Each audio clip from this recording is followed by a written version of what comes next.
Clem. These boys, they are a dapple gray Percheron draft horse.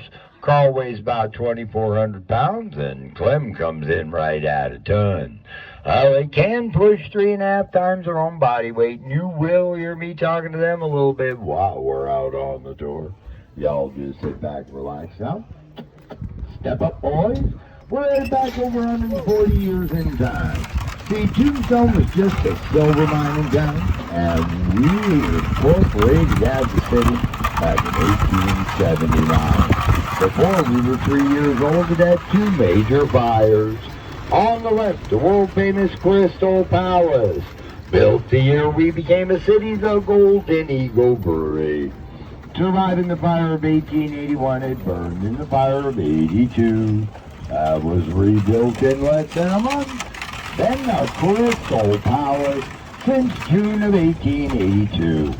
Now keep it in mind while I tell you about the ambush of Virgil. Left-hand side there's the Oriental Saloon, and that's where the Earps controlled the Pharaoh.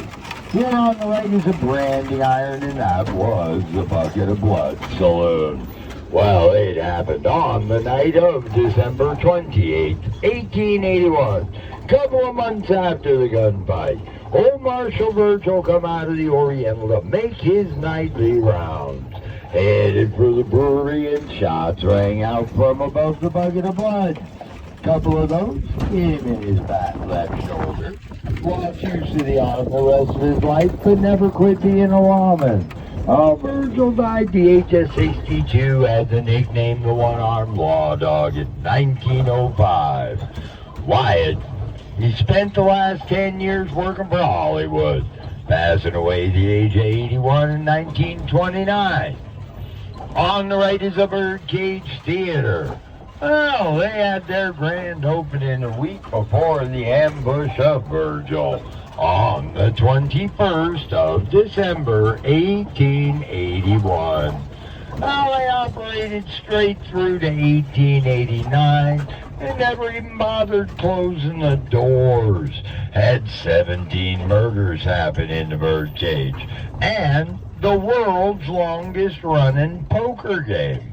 That went on down in that basement, and it did not matter that it cost $1,000 to buy into that game. That's $28,000 today, folks.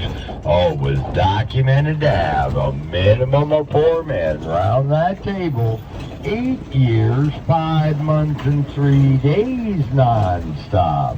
They estimated $10 million changed hands, and every eye roller of the day played in that game, even William Randolph Hearst. Well, that table is still set up down in that basement. Matter of fact, everything in the Birdcage came from right here in Tombstone, back during our heyday, from the books on down to our horse-drawn hearse. It's called the Black Maria. Now, there were only 8 of those bent glass hearses ever built, and the one in there is last of its kind. On the right, the Mercantile Store, that was the Arcadia Saloon, site of our first fire, June 1881. Happened after a couple of brilliant bartenders checked a sour barrel of whiskey. One of those boys had a lit cigar, and 66 buildings burned. Out the right behind the Crystal Palace, there's the Tombstone epitaph. It was late in the year 1879 that our first elected mayor, Indian Affairs agent by the name of John P. Clum, got to town. Well, he told the folks here there's no Tombstone complete without its epitaph, and they first 1880 founded that newspaper. It is still in print today. On the right, the orange building, Red Buffalo, that was Campbell and Hatch Billiards. In there, March 18, 1882, Morgan's playing a game of billiards. Outlaw shot through the back door, assassinated Morgan by shooting him in the back. The Earps left town 2 days later. Out the right up over that fence there's Sheplin's Hall. It's on the corner of 4th and Fremont. That's where Wyatt met Josie. And on the right on this corner is Arlene Southwest Hafford's Liquor Store. This is where the Earps pick up Holiday on the way to that gunfight. But they don't go down to the OK Corral like we are. They turn right and go over that block to Fremont. Today it's Highway 80. They won't let us drive horses on the highway.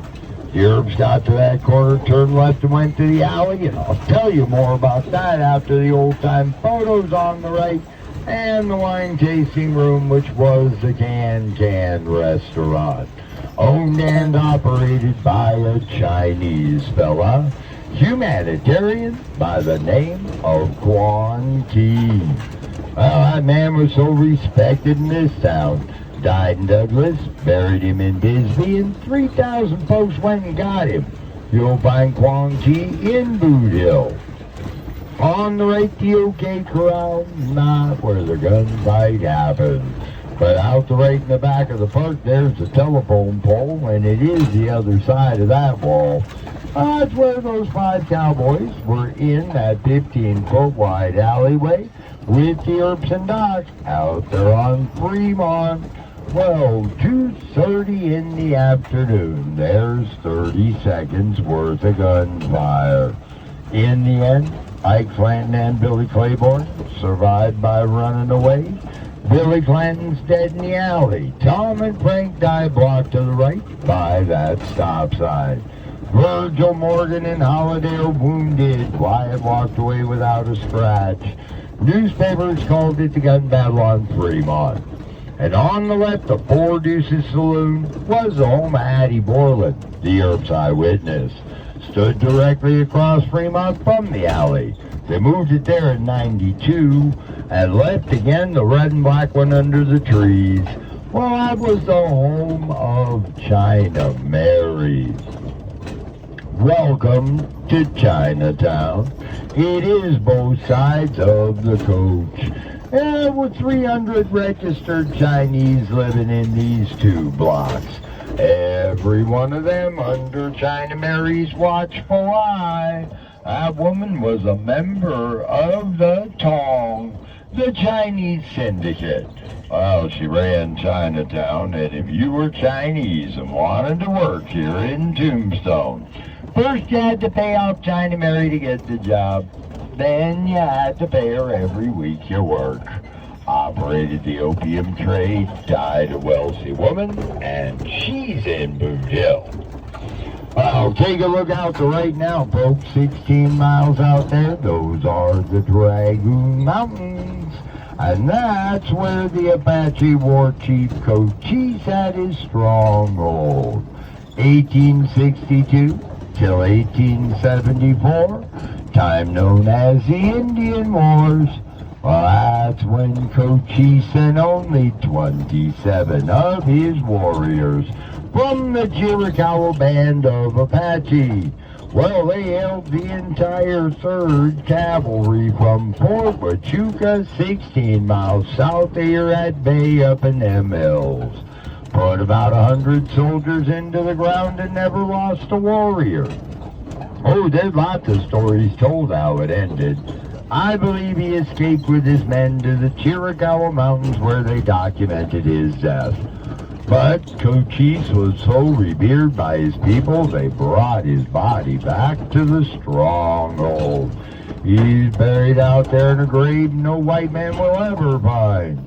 Now, out right across the street, that big brown building on the corner, got a gray truck out front.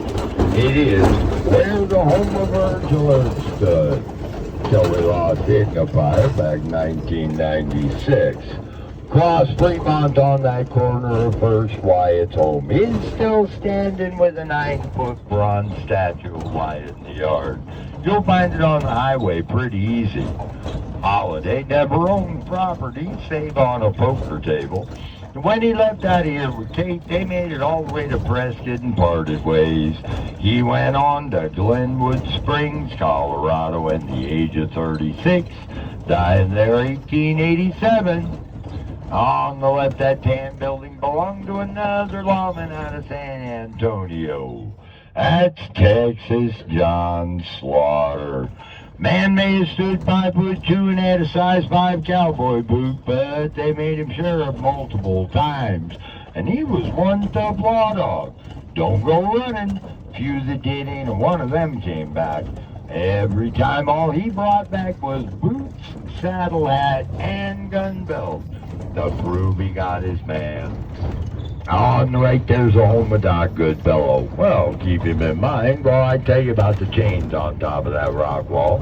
You're going to see the wear on them. Well, they are the original drag chains, come off the very first set of 9-ton ore carts operated out of Tombstone.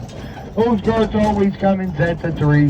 Those got here 1877, and there were a whole bunch more just like them showed up shortly thereafter. Had over 25 mines open up in these hills on the right before we even became a city.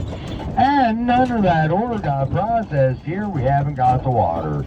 That's why they brought in those 9-ton carts to run it all down to the San Pedro River.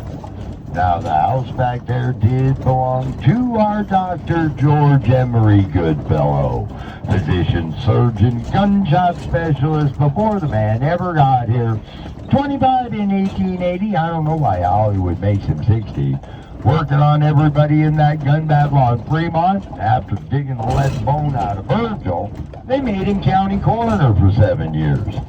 On the right, between stop sign and fence, there was a telegraph pole and our only lynching, where they strung up John Heath, an outlaw from town.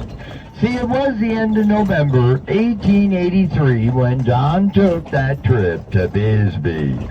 Found a store with an awful lot of cash on hand, was getting ready to rob the place, and somebody recognized him. Well, he came back, had 4 of his friends rob the store, and he waited like the posse in the wrong direction. 4 of them shot and killed everybody, including a pregnant girl from Tombstone, called the Bisbee Massacre. Didn't even take 2 hours. Posse arrested John and he gave him up. Next day, everybody's locked up in the courthouse on the right. Now to right up over that brick wall is the gallows. Yeah, his 4 buddies got hanged by the neck, but not John. Wasn't part of the gunfire. Got 20 years hard labor in Yuma. Locked him up in the courthouse. The next day, Tombstone busted him out, drug him down to that pole, and strung him up. Took him 20 minutes to die, and C.S. Fly got a picture of it, which is hanging in the courthouse. It's right next to his death certificate. Our county coroner just happened to be in that lynch mob and showed he had a sense of humor. Goodfellow wrote down John Heath had died of emphysema of the lungs, possibly caused by high altitude or strangulation. On the left of home, Alan English, well, that stained glass on his front porch is the original glass. Came from Paris, France, got here 1882. Well, even with the 7.2 earthquake here in August 1887, glass is still unbroken today. Now, let me tell you about our founder, which is Edward Lawrence Shepland. Shepland Hall got named for him. You see, Ed was a scout for that 3rd Cavalry down on Fort Huachuca for years. Told the Army in 75 he was coming here to prospect. They looked at him and said, Ed, when did you lose your mind? You already know all about them hostile Apaches in the hills. You go mess around up there, you're only going to find a tombstone. 1876, he found the $85 million worth of silver. 77, opened our first mine called It's a Tombstone. For them naysayers on the fort. 2 years later, 2,000 folk living here incorporated as a city and took the name of the first mine. Out right, there's our city library, built in 1903 as the railway depot. Well, the Southern Pacific operated here until 1958. On the right now is our Rosebush Museum. The rose is in that backyard. 1885, a young Scottish newlywed planted that 6-inch cutting of the White Lady Banks rose. Well, it went into the Ripley's Believe It or Not book in 1935, the Guinness Book of World Records in 1945, and remains in both those books today. It blooms every April. On the left is our Chamber of Commerce and Visitor Center, which is Tombstone's first adobe building. Gentlemen by the name of Pi Allen helped design and to build it. And Allen Street here got named for it. Now, our visitor center as well as Sheplin's Hall, and you'll see it a block to our left after this corner. Both were untouched by our major fires. Now, the second fire, it actually happened a couple of months after the Earps left town for good. It was May 25th of 1882. That's the day 100 businesses burned. One of them on the left, the other side of that's Cosmopolitan Hotel. Stood 2 stories, had 80 rooms. It's where they put the Earps and Holiday under house arrest during the inquest over that gun battle on Fremont. Addie Borland's eyewitness testimony, and they were found not responsible, which is a lot different than not guilty. On the right, Big Nose Gate Saloon and the J.L. Silver Company. Well, those 7 arches are all that's left of the Grand Hotel where the Earps stayed when they got to town. As for Big Nose Gate, well, Doc's girlfriend, she didn't have all that big a nose, but had no clue how to keep it out of everybody else's business. You'll find her buried up in Prescott.